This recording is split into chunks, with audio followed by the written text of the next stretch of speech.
22 décembre 2025. Alors que l'hiver s'installe et que les routes se chargent de lumière, la voix de Chris Rea revient partout.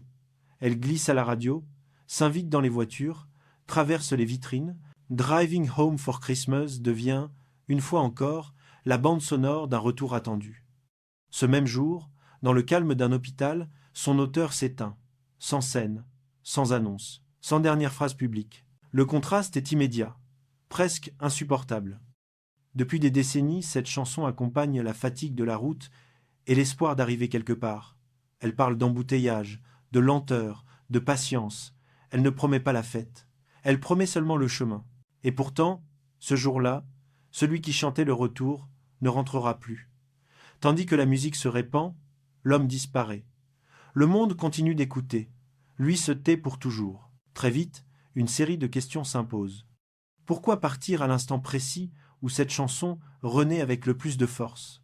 Pourquoi ce silence autour de ces derniers jours, alors que sa voix enveloppe des millions de foyers? S'agit-il d'une coïncidence du calendrier ou d'un signe que nous n'avions jamais voulu voir? Et surtout, que raconte vraiment Driving Home for Christmas lorsqu'on l'écoute à la lumière de cette disparition? Car derrière l'image rassurante que le public s'est construite, cette chanson n'a jamais été une célébration naïve. Elle naît de l'épuisement, de l'attente, d'un homme coincé sur la route qui rêve d'un endroit où se poser. Le retour n'est jamais décrit, il est espéré. Peut être que, sans le vouloir, Chris Rea a laissé là son message le plus intime. Une chose est certaine, sa mort a changé notre manière d'entendre cette musique. Et peut être que, depuis le début, elle ne parlait pas de Noël. Peut être parlait-elle de la fin du voyage. Chris Rea naît dans une ville ouvrière du nord de l'Angleterre, Middlesbrough.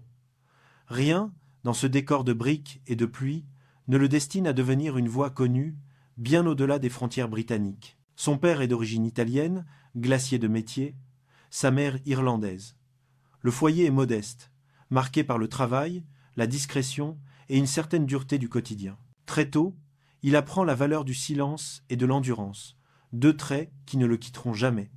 Contrairement à beaucoup de musiciens de sa génération, Chris Rea ne touche pas une guitare enfant. Il y vient tard, à l'âge de 21 ans. Ce retard n'est pas un handicap, mais une fracture. Il n'imite pas. Il cherche. Autodidacte, il se nourrit du blues américain, de Muddy Waters à Ry Cooder, et développe un style lent, rugueux, presque introspectif. Sa voix grave ne cherche pas à séduire. Elle raconte. À la fin des années 1970, un premier succès l'installe dans le paysage musical. Mais Chris Rea refuse très vite le rôle de star. Il fuit les plateaux tapageurs, se méfie des tabloïds, préfère les tournées longues et les salles à taille humaine. Ses albums marquants, de On the Beach à The Road to Hell, imposent une signature reconnaissable entre toutes. Une musique de route, de doute, de départ et de retour incertain. Aux yeux du public, il devient un artisan plus qu'un idole. Un homme qui travaille ses chansons comme d'autres travaillent le métal ou le bois. Cette posture, faite de retenue et de sincérité, explique en partie pourquoi sa musique parle à ceux qui souffrent en silence. Et pourquoi, bien plus tard, une simple chanson sur un trajet d'hiver deviendra le miroir de toute une vie. Au fil des années, l'idée même de retour prend pour Chris Rea une autre dimension. Elle cesse d'être géographique. Elle devient physique, puis mentale. La maladie s'installe progressivement dans sa vie, sans éclat, sans mise en scène.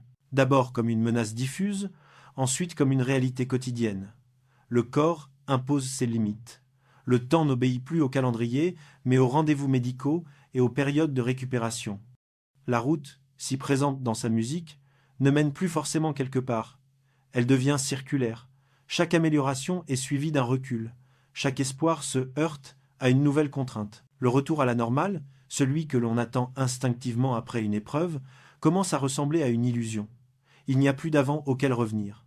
Seulement un présent à apprivoiser. Dans ce contexte, la notion de rentrer chez soi change de sens. Ce n'est plus une maison éclairée au bout d'un trajet. C'est un état de répit, un moment où la douleur se tait, un instant où le corps accepte de suivre l'esprit. Cette transformation silencieuse se reflète dans sa musique, qui devient plus lente, plus épurée, presque méditative. Les mots se font rares, les silences prennent de l'importance. Chris Rea ne dramatise jamais cette évolution. Il ne parle pas de combat héroïque. Il ne décrit pas la maladie comme un ennemi à abattre. Elle est là, il compose avec elle. Cette acceptation, loin d'être une résignation, donne à son œuvre une gravité nouvelle. La route n'est plus un symbole de liberté, mais un espace de survie. Dans cette perspective, Driving Home for Christmas cesse définitivement d'être une promesse. Elle devient une question ouverte.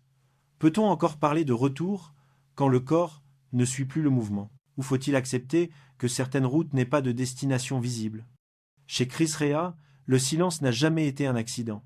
Il a toujours fait partie du personnage, presque au même titre que la guitare ou la voix. Là où d'autres artistes commentent, expliquent, justifient, lui se retire. Non par mépris du public, mais par fidélité à une certaine idée de la musique. Parler trop, c'est risquer de trahir ce que les chansons savent déjà dire mieux que les mots. Avec la maladie, ce silence devient plus qu'un trait de caractère. Il se transforme en choix. Chris Rea refuse les récits héroïques, les confessions spectaculaires, les interviews larmoyantes. Il n'annonce rien. Il ne prépare pas d'adieu officiel. Il continue simplement à travailler quand il le peut et à se taire quand il ne le peut pas. Cette retenue déroute parfois. Elle frustre même certains admirateurs qui aimeraient comprendre, savoir, partager. Mais ce retrait est cohérent. Toute sa carrière repose sur l'idée que l'émotion ne se force pas. Elle se laisse approcher. La musique, chez lui, n'est pas un discours, c'est un espace. Et le silence en fait partie. Dans les dernières années, cette logique s'accentue. Les apparitions se raréfient. Les explications disparaissent presque totalement. Il ne s'agit pas de cacher, mais de préserver. Préserver l'essentiel. Ce refus de mise en scène contraste fortement avec l'époque. Beaucoup d'artistes transforment leurs derniers moments en narration publique. Ils choisissent leurs mots, leur image, parfois même leur calendrier. Chris Rea fait l'inverse. Il ne scénarise rien. Il laisse la vie suivre son cours, sans commentaire. Cette absence de contrôle apparent est en réalité une autre forme de maîtrise. Il décide de ne pas décider. Dans ce contexte, son silence prend une valeur particulière. Il oblige le public à écouter autrement, à chercher dans les chansons ce qui n'est pas dit ailleurs, à comprendre que certaines vérités ne s'énoncent pas. Elles se ressentent, elles se devinent. Elles se déposent lentement, comme une fatigue, après un long trajet. Cette posture explique aussi pourquoi sa disparition surprend autant. Non pas parce qu'elle est soudaine, mais parce qu'elle n'a pas été annoncée. Rien n'a préparé l'auditeur. Aucune phrase d'adieu, aucun signal explicite. Seulement une œuvre qui continue de circuler, intacte, pendant que l'homme s'efface. Le silence de Chris Rea n'est donc ni un vide, ni un manque.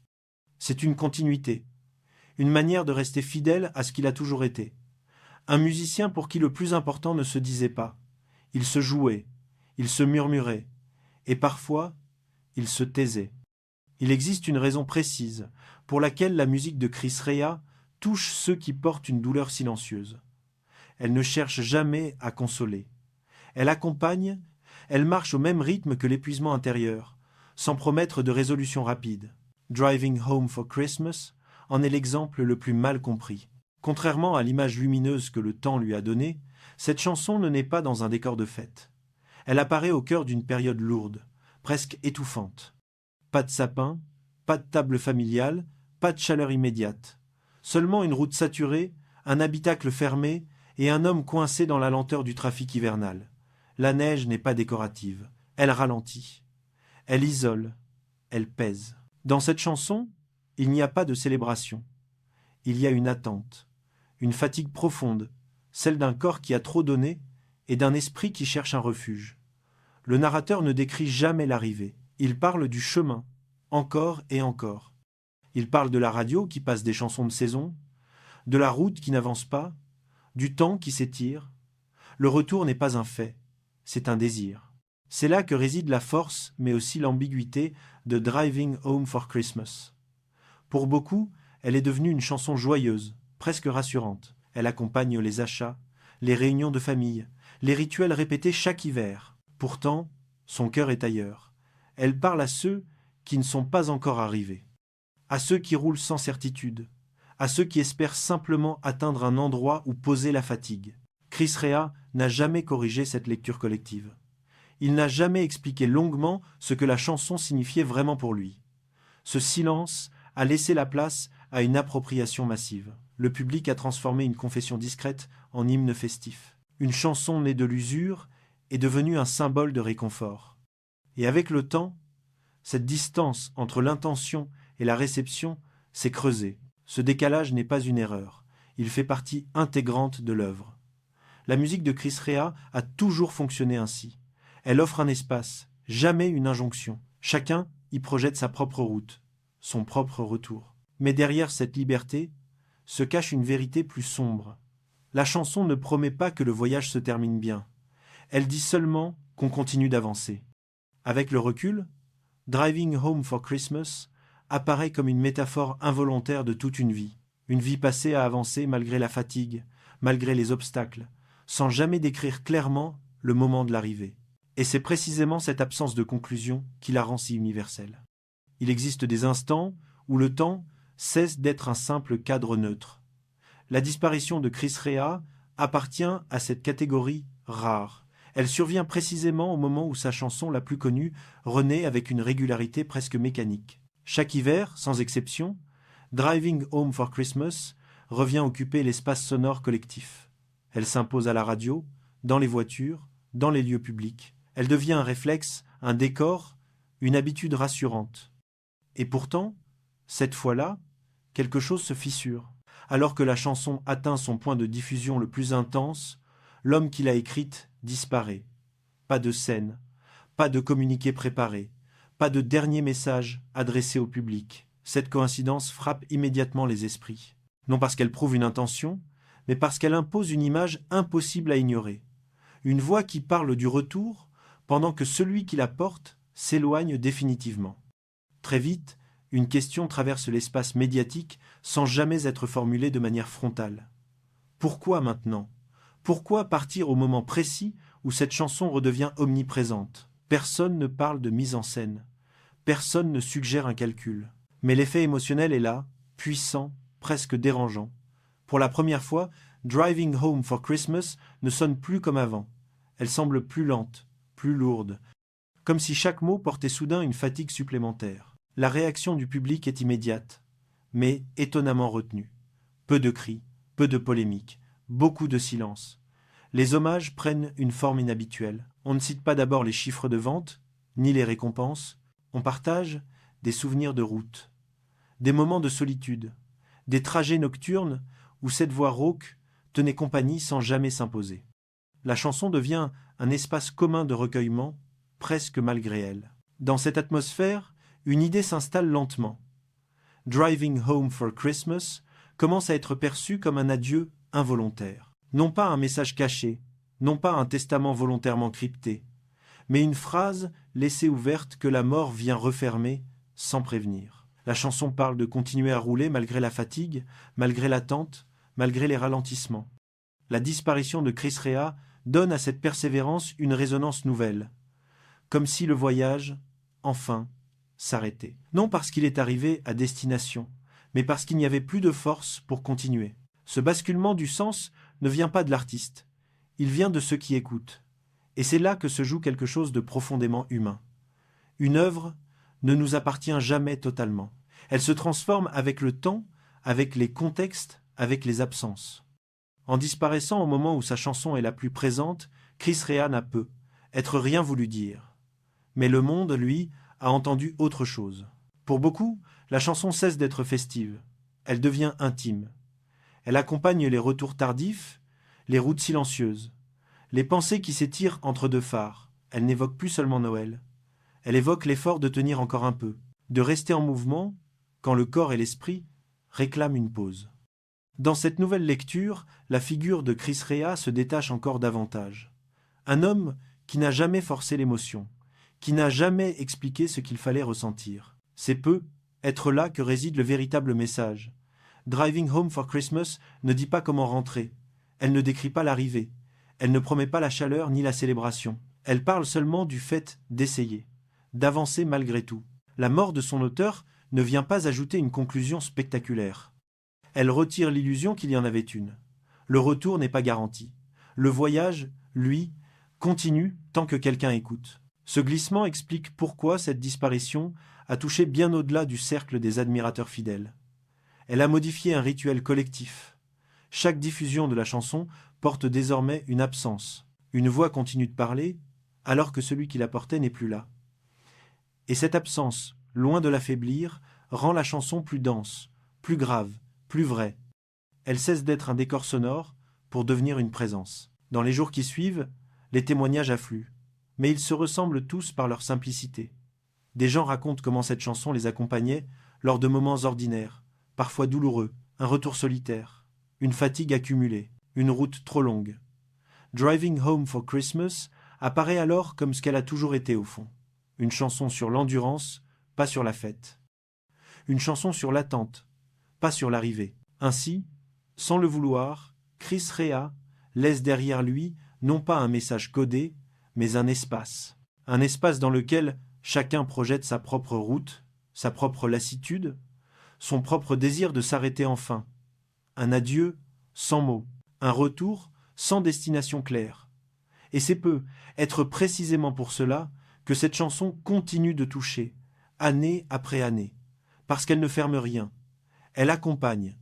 Au moment où l'on cherche encore à comprendre, une évidence s'impose lentement. La force de cette disparition ne réside pas dans un secret à révéler, mais dans un sens qui s'est déplacé. La chanson n'a pas changé. C'est notre écoute qui a basculé. Et dans ce basculement, Chris Rea demeure fidèle à ce qu'il a toujours été. Un homme discret, une voix basse, une route qui s'étire, sans jamais expliquer où elle mène. Il n'existe aucune preuve d'une intention cachée, aucun document, aucun aveu, aucun plan soigneusement préparé. La mort de Chris Rea, prise dans sa réalité factuelle, reste celle d'un homme usé par le temps et la maladie. Et pourtant, réduire cette disparition à une simple chronologie serait passer à côté de l'essentiel. Car certaines vérités ne se trouvent pas dans les dossiers médicaux, mais dans la manière dont une œuvre résonne après le silence. Depuis ce jour de décembre, Driving Home for Christmas n'est plus tout à fait la même. Elle continue d'être diffusée, elle continue d'accompagner les routes hivernales. Mais quelque chose s'est déplacé. L'écoute est devenue plus lente, plus attentive. Le refrain n'annonce plus seulement un retour attendu. Il rappelle un trajet inachevé, une fatigue que personne ne peut éviter, une route que chacun parcourt à sa manière. Chris Rea n'a jamais expliqué ses chansons. Il n'a jamais voulu enfermer leur sens. Cette retenue, longtemps perçue comme une distance, apparaît aujourd'hui comme un cadeau.